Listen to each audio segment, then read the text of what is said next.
skip it. See it or skip it. See it or skip it.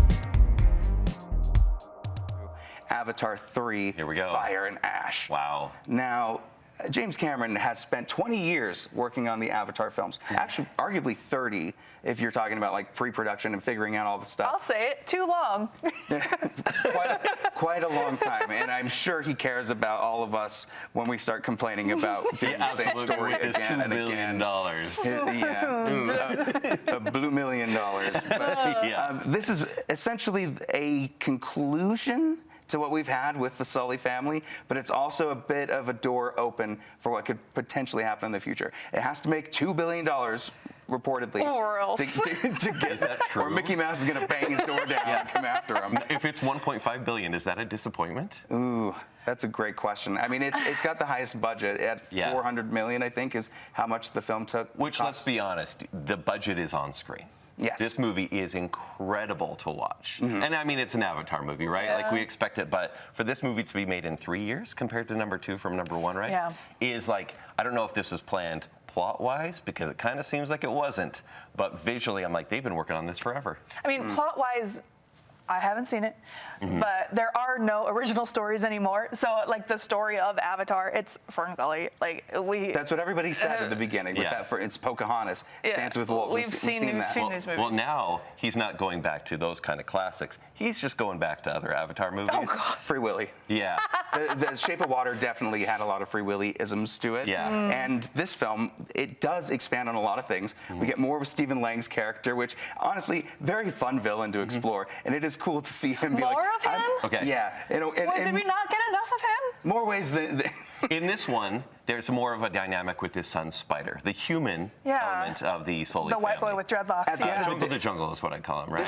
This film, more than anything, is about co-parenting with someone you hate. And how do you Absolutely. co-parent with someone you really hate? And so it could go for like, are we allied with the Sully clan? Is he not? Does he want to kill them? And honestly, there's kind of a relationship with the Ash Navi leader. And honestly, The fire people. Who are not really explored in a way that I was hoping they would, because they are really so much fun. They are.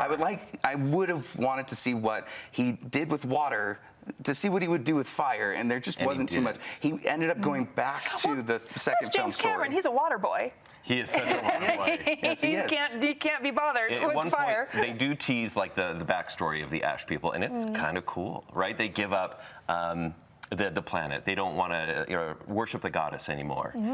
But then it leaves it behind and says, you know what? We're going to go back to the plot of The Way of Water. Yes, but we're going to sprinkle in a little bits of faith Sure. crisis. Zoe Saldana's character has a lot of that in her, but she also has the best action sequence of the entire movie. Absolutely, she does. That moment she has when she's going through something that we don't want to spoil, it is so fun. And then the third act happens, and it seems like the script shows its age, because we went back to like those previous early 2010 films, those superhero movies that have the blue sky beams and things like that.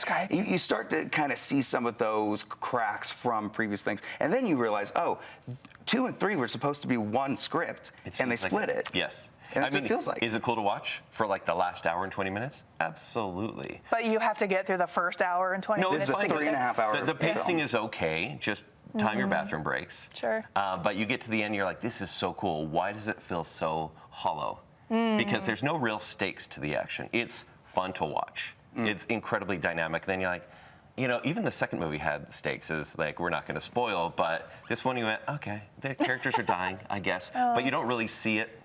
Oh. Yeah, there's a lot of explosions. I didn't mean to laugh at that. Yeah. I'm like, you need to see people die. Well, I'm thinking about the story, and I don't care. Like, at the end of it, I don't care about the Avatar stories.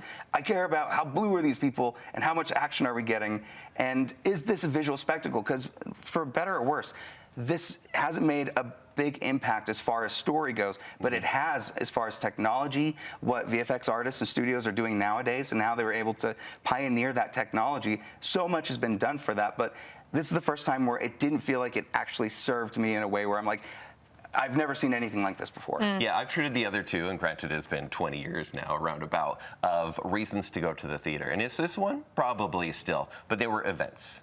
Even though they weren't events that were going to stay with you like for a week after you saw the movie, I was like, it's a reason to go to the movie because it's absolute spectacle. There's a reason they make the money. Is it only in 3D? No. Well, there's a couple options with this. So you could do 3D, you can not do 3D, but there's also a high frame rate version, and that's going to be the one that's going to get people a little bit confused.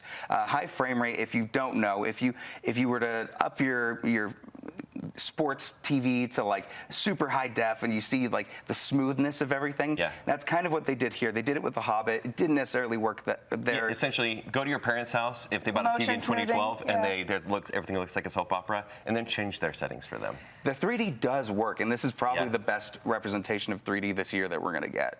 As really compared to what? What else came out in 3D? SpongeBob, we're going to talk about that later on. This is kind of keeping it alive, though, or reintroducing 3D to people.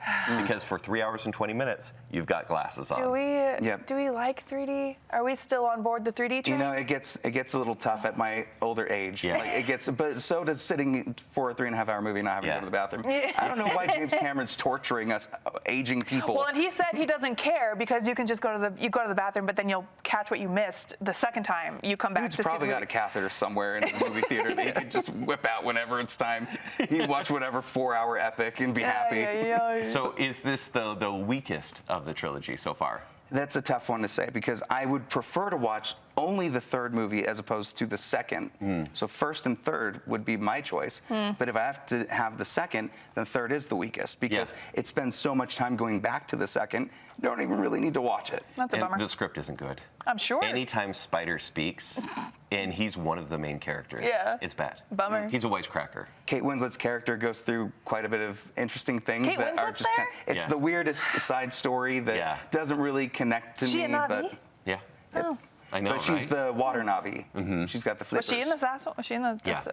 Second one as well. Like she's a side character, but it's strange. Goes to show how much I care about these movies. Well, is this going to be a see it for you? Would you recommend people checking it out? I don't think it's great. I don't even think it's all that good. But is it a see it? Yeah, because it's a reason to go to the theater. It's a reason to efficiently get your money's worth because it's so much movie. It all depends on how much time you have during the day. Because seriously, you're going to go in at like a 10 a.m. showing. You're not going to get out till about like 3 or 4. Yeah. It's a pretty long thing. I would say though, if you love this world, if you go to Pandora at Disney World and you're excited for it, this will still be great. Yes. You know, it's kind of like what we'll talk about with SpongeBob. If you love this, you'll love that. You gotta go for the disappointing Avengers trailer.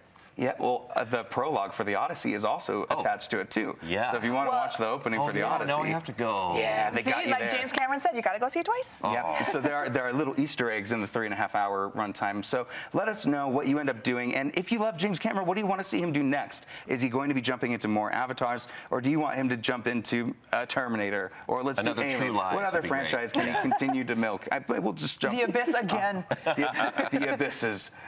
Just puts an S The and a dollar Abyssai. sign at the end of it. Yep. All right. Well, let's move over.